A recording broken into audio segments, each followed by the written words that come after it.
Welcome to Faith Positive Radio with Dr. Joey Fawcett, the Christian business coaching conversation that increases your faith with greater joy at work so you love God and others more.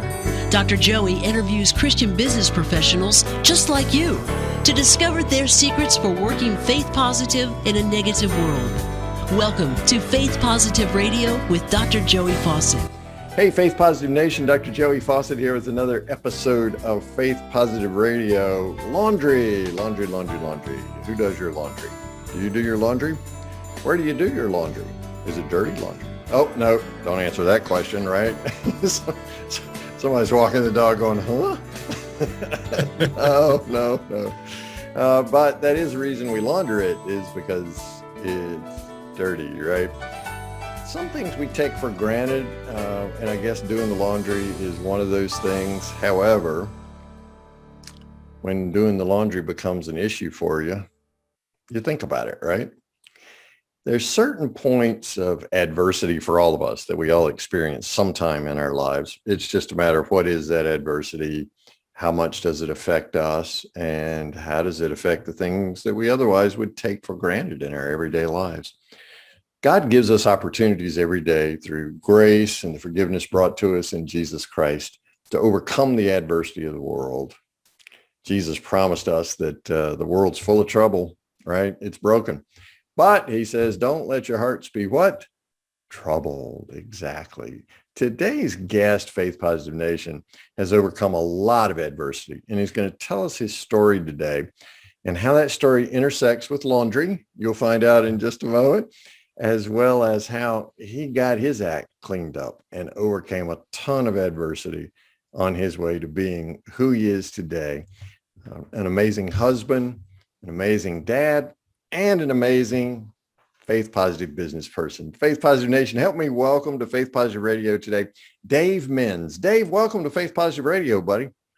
Thank you, Dr. Joey. I appreciate it. I couldn't be any more honored to be here. I appreciate you taking the time. The honor is mine, man. And I so appreciate the transparency you're going to exhibit for us and not glossing over what the adversity was all about. But let's start with where you are today, and then we'll skip back and then come back up. You have a website, laundromatmillionaire.com, and even a podcast, right? Called The Laundromat Millionaire. What's that all about? Yeah, so the Laundromat Millionaire is a moniker that was given to me. I was on a guest of another podcast actually a couple years ago, and just telling my story. I didn't do coaching or anything like that, and it was a fairly large podcast, and I got overwhelming comments on how inspirational my story was and all these wonderful things people said. And finally, I was just talking to somebody on the phone one day, and he said, "You're that Laundromat Millionaire guy, aren't you?" And I was just like, "What?" and I'm a business person, Dr. Joey, and so I thought, wow, that's pretty braggadocious of me to embrace that. But I, at the time, had the heart of someone who wanted to create a coaching business and create a podcast. I had the heart to do those things. I was already in the process of writing my book, and I understand how marketing works. And I said, I can run from that moniker that was given to me, or I can embrace it and use it for good. And one of the things that I've become pretty good at in my life, I feel like at this point, is embracing things that could be used for bad and spinning them around and using them for good. So that was one of those things where I realized, yeah, definitely. I mean, I know I take some, I definitely take some arrows for sure for supposedly branding myself the Laundromat Millionaire. But yeah, that's where it came from. And I decided if I can use it for good, I'll take that heat.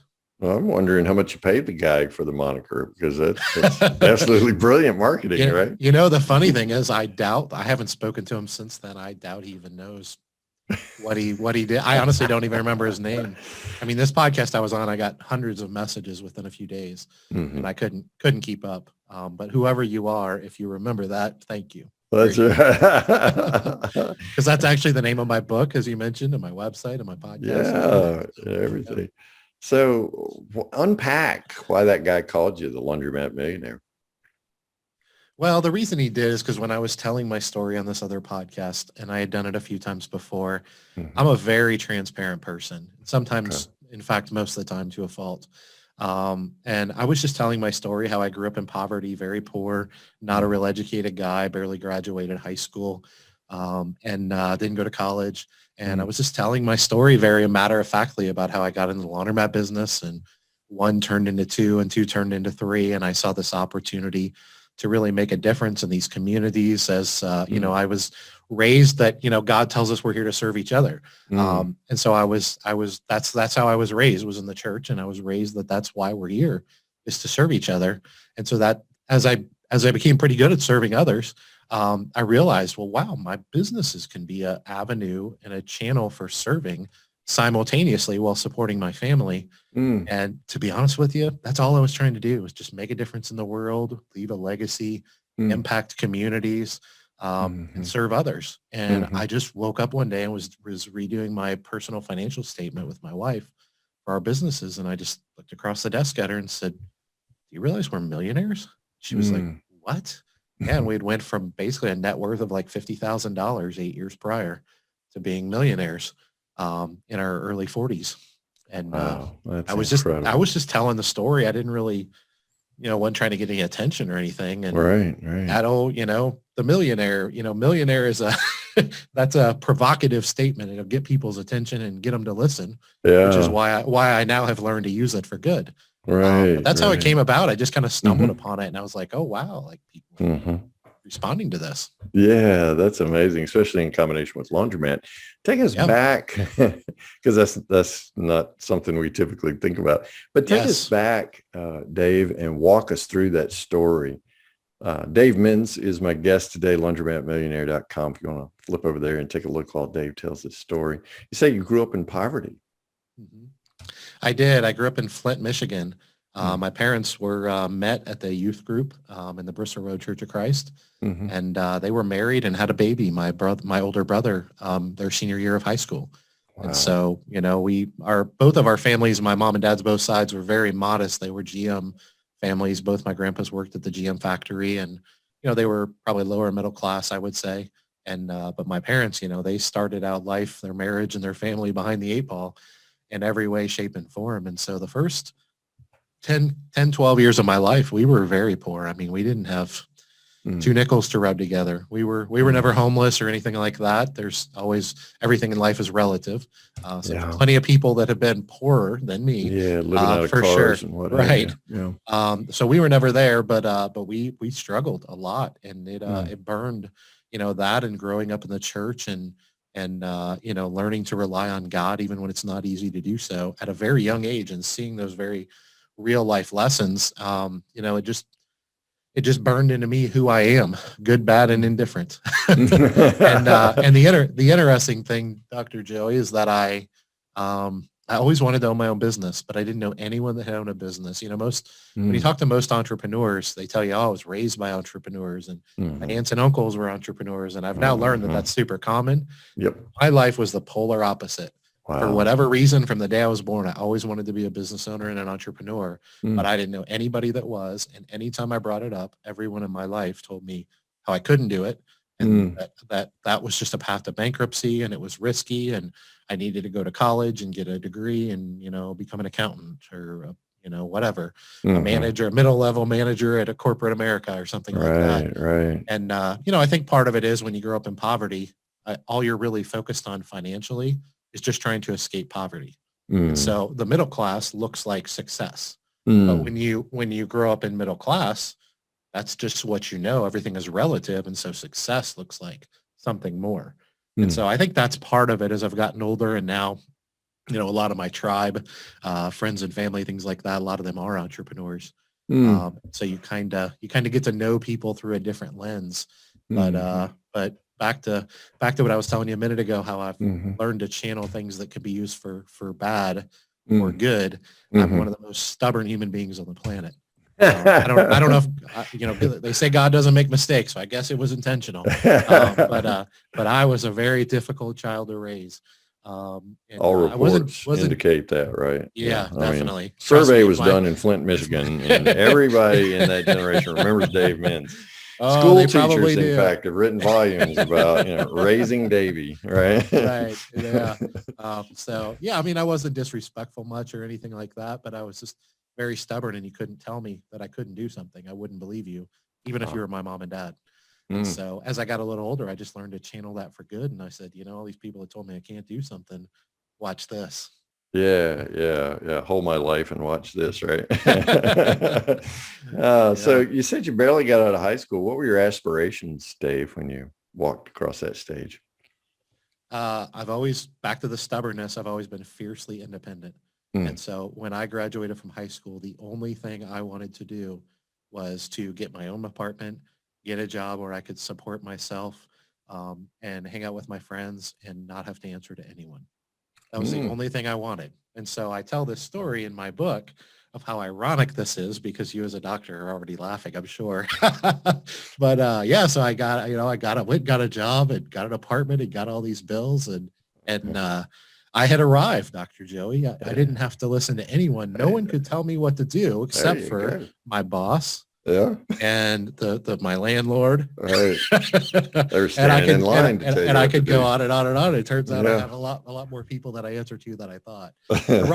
Ironically, I was very young, but Yeah. ironically, now I'm at a point where a big part of what attracted me to entrepreneurship is because, unfortunately, I've worked with and been involved with a lot of people who did have power over me and did have say over me because they controlled my income and my ability to take care of my family. And there was always this very, very strange dichotomy where they could tell me what to do. And if I didn't do it, then I could lose my ability to take care of my family. Mm, And one of the things I love about business ownership and entrepreneurship is now I literally don't answer to anyone but God. And that was really from a very young age, as I said, God's enough. God's enough. mm, If I follow his commands and I follow his guidance in the Bible, that's enough. I don't need anyone else telling me what to do. And mm, ironically, what it turns out is that's an amazing path to success. mm, mm. I Yeah, mean, well, turns out yeah. God knows a lot of stuff. He's like a smart dude, you know? I've read that. Something about my ways are not your ways. My thoughts are higher Yeah. than your thoughts. I think I read that somewhere along the way. So what was that first job? Because I'm really interested in the series of jobs that you had that led you up to that leap of faith point Yeah. where you went off and allegedly became your own boss. Yeah, my allegedly, I love it. Yeah, no, I've grown up a little, I guess. We all have, man. Right.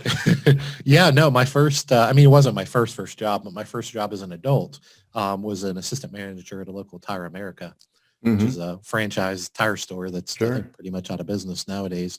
But for a 19-year-old kid that worked hard and had decent people skills, Hmm. it paid the bills, and it got me my own apartment with my brother.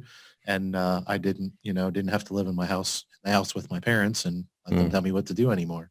Mm, And that was really all I was looking for at that point in my life. mhm, Shortly after that, my boss ended up not being a great person to work for. And so I looked for other opportunities, and mm, I found an entry level position at the local telephone company here in Cincinnati, which is where I live now. mm, And It's called Cincinnati Bell. mm, And it was actually a substantial pay decrease. And so I had to give up mm. my apartment, move back in with my parents temporarily. Oh, Yeah. Yeah. hat So in hand. it was a tremendous sacrifice Oh, to do it. humility. But Mm, I knew that where I was at working at Tire America, I would really never be any more than I was.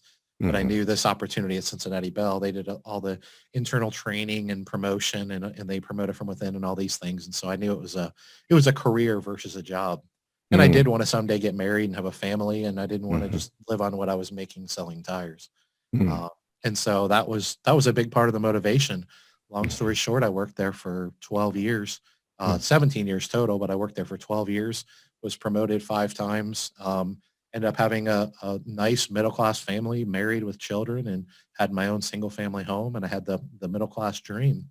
mm, And I woke up one day and said, I have another boss that really I don't care for and don't want to work for anymore. And I'm in my late 20s at this point. mm, And I looked myself in the mirror one day and said, you always wanted to own your own business, and here you are selling out. That's how mm, I felt. And I mm, said, I'm still mm, in my late 20s. I have plenty of time in life to do what I want to do. Mm-hmm. One of the things that you learn when you grow up in poverty is that no one's ever going to hand you anything. Mm, It just ain't gonna happen. mm, And so I looked myself in the mirror, held myself accountable, and said, if you want something different, you got to go do something different. And it's mm, probably going to be involve going backwards before we go forward. So it's going to mm, involve a lot of sacrifice. And so for the next 5 years, mm, me and my wife lived well below our means with a young family, saved up every penny we could, mhm. in hopes and dreams of someday being able to buy our own business. And we didn't know what that would look like. And honestly, I didn't care. I didn't really care what the product was. I've always been fascinated by all things business, meaning Mm, the art of business and the servitude of business, and mhm. even the forms of pure capitalism, and how when you serve people in a way better than the market it does, then you're rewarded accordingly to that for that. Mm. Which I think that's somewhere in the Bible too, by the way. I think I've read And that too. yeah, Yeah. so once again, a lot of these things that I already knew and was taught as a young kid just Mm. started to kind of click in my mind. Like, Wow. man, when I do what God wants me to do, good things happen.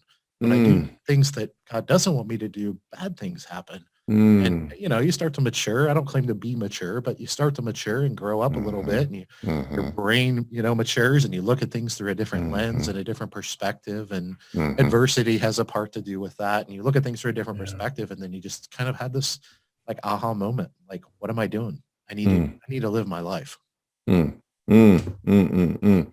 Need to move forward. That's amazing how you make it sound like you almost stumbled onto the path of success God's way. But I'm thinking, even though you couldn't wait to get out from under mom and dad must have had some influence on No you in doubt. terms of your spiritual formation and things like that. No doubt. How I was raised and the community that is God's church Mm. absolutely put a foundation in place of amazing attributes and skills and faith and Hmm. reliance on others. And Yeah. no doubt about it. And to be clear, I didn't dislike my parents. Oh, of course not. I didn't No, have, you were I 18 love years old, I man. just I just didn't want anybody. I was fiercely independent, and I still am to this day, just a little more mature Yeah. about it. I just didn't want anybody telling me what to do. It really wasn't any more than that. Back then, to be fair, I didn't even want God telling me what to do. Well, I was going I to mean, ask, how's that there's some working out license, spiritually yeah. for you as There's well? some Because lessons in there too. yeah, man, and it seems like to me, Dave, at least my experience, and I've been talking to business people, listening to their stories for over 7 years now. It seems to me that the harder we try to be independent, the more we realize how interdependent we are with one another. In order to, you were talking about capitalism and service and things like that. Well, in order to serve people and provide value, you kind of have to be in a relationship with them, right? Right. And sometimes you're working for them, but you do remind me that part of the entrepreneurial journey is exactly what you've talked about. There's this dissatisfaction, this dis-ease, if you will, with a boss. About 54% of all American workers surveyed left their last job because of a bad boss. Now, not all of them went off and started their own business, but they left that job because of a bad boss. So your experience is very, very common. What I'm intrigued with is you said you and your wife took a step back in order to move forward. So you began to change your lifestyle and things like that with a greater good, a larger goal coming forward. How did you know when it was time to leave the Baby Bell job and to step forward into your own work? Well, one of the things that attracted me to the laundromat industry was that I could do it at least temporarily on the side. So Okay. that's that 12 to 17-year gap I was referring to. Okay. Roughly 12 years was when we started looking for businesses for sale. A few years later, we acquired our first one, but I kept my full-time job for roughly another 4 years. So today we would call that a side hustle then Correct. that you That's right. had. So how did you discover the laundromat, and why do you think God led you to laundromats? You know, I think God knows us. I know God knows us each individually. No Yes. doubt in my mind. Hmm. And I think he knows my heart. And I have a tremendous heart for others, always have. Hmm. He knows that I have a heart of servitude, and he knows that I'm fiercely independent. And I think that if you look at those three things, they make a phenomenal entrepreneur, Mm. if I'm honest. And so, I absolutely believe that God directs our lives, but he gives us choices. We know that too. And the reality is that the laundromat industry, there is, I'm in the business world, I'm becoming, it's becoming very common, a phrase of mine, that the laundromat business is the best small business in America. Mm, And the reason I say that is because the opportunities are plentiful, because the laundromat industry has such a low bar. When you mm, say the word laundromat to most people, the negative connotation comes out, mm, and unfortunately, that's a mhm, very well deserved reputation for our industry. okay. And I'm the type of person that doesn't do anything halfway. I'm Mm. either 150 miles an hour or I'm at a dead stop. There is no in between. On or And off. yep.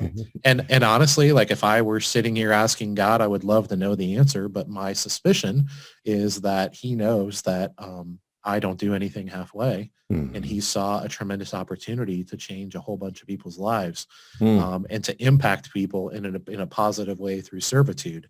mm, And I would suspect that he knows that because I'm very, what I call obsessive, about anything that I'm passionate about, mhm. that he wanted to give me as much opportunity as he could to make an impact on the world. At least that's what I like to believe and hope.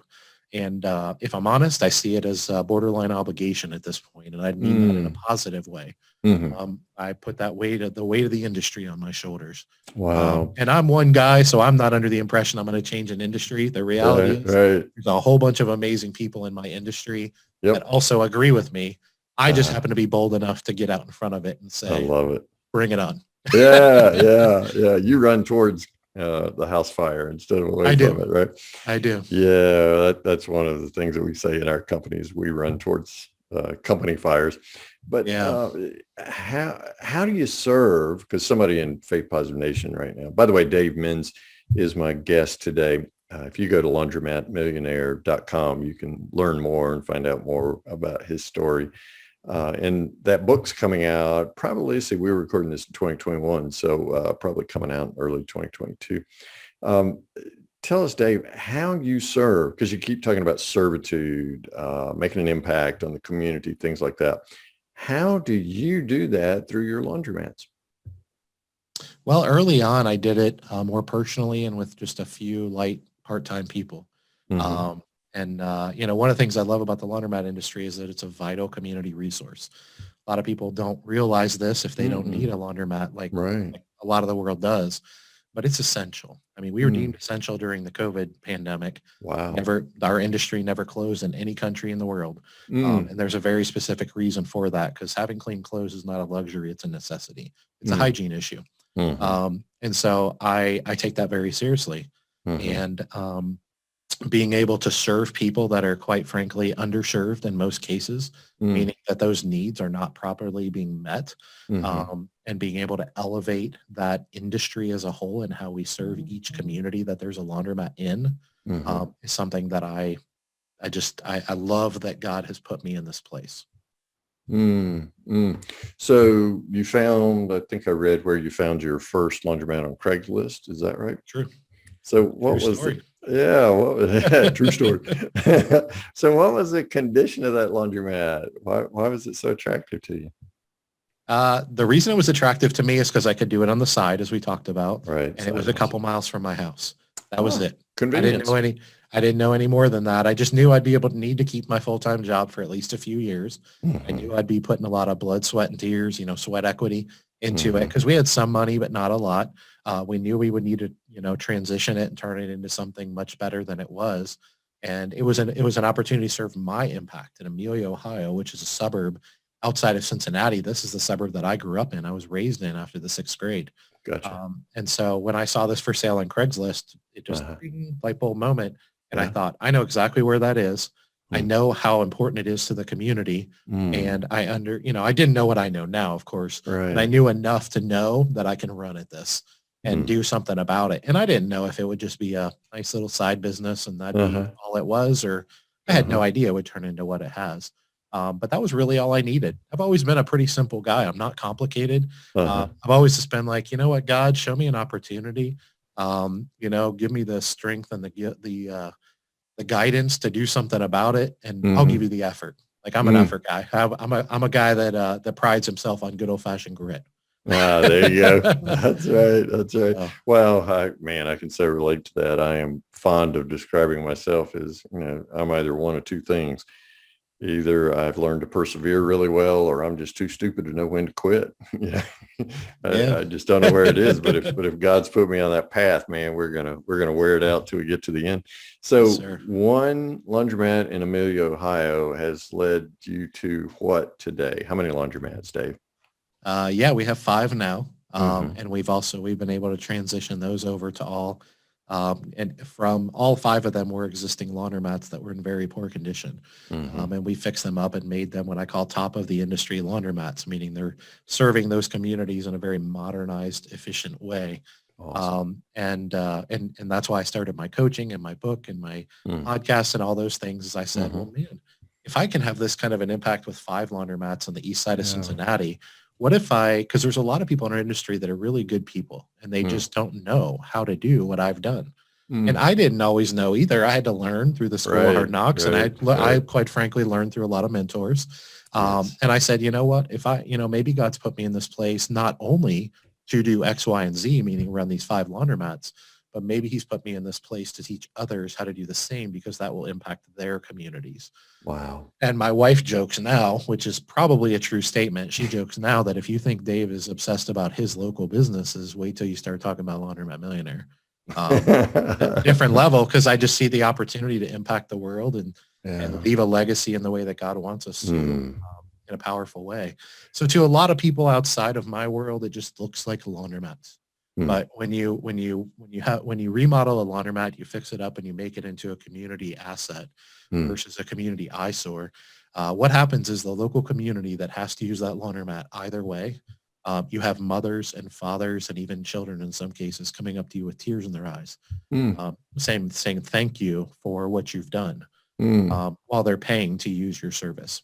Wow. That's So it's a powerful incredible. thing. Jesus told that story about sheep and goats, and that's what you're reminding me of here, Right. and both groups were really surprised. Lord, when did we see you? Yeah. Sounds like to me, Dave Menz sees Jesus everywhere, and No especially question. in making a servitude impact in these communities that are oftentimes overlooked or eyesore communities, certainly not on the Chamber of Commerce tour, right? That's So right. Dave, thanks for reaching out to all of God's children. I admire you for that, my friend. Laundromatmillionaire.com is the website. Dave Menz is the man. Faith Positive Nation always wants to know from my guest, Dave, about a favorite Bible verse or Bible passage. What's yours? Yeah, mine is 1 Peter 4:10. Mhm. Would you like me to quote it? Absolutely. Go ahead, my friend. As each has received a gift, use it to serve one another as good stewards of God's varied grace. Mm. And if I could dive into that for a second, Sure. Why is that your favorite? what I take of that is a few things. First of all, the Mhm. first section, which is as each has received a gift. There was a there was a time where I didn't know that I was a gifted person. Mm. It was a time that I didn't know I was valued. Mm. I apologize. No, don't apologize, Dave. So I think it's we've all walked through that valley at some point, and I suspect somebody listening right now is walking right there. so that the We beginning can of that relate. verse is thank you. Mm. The beginning of that verse is important to me because I think that it reminds not only me but everybody Yeah. that we all have unique gifts and talents, Mm. which I think is the beginning of what God is saying in that verse. Mhm. We're all And then valued. obviously, yeah. And so that's the first part of it.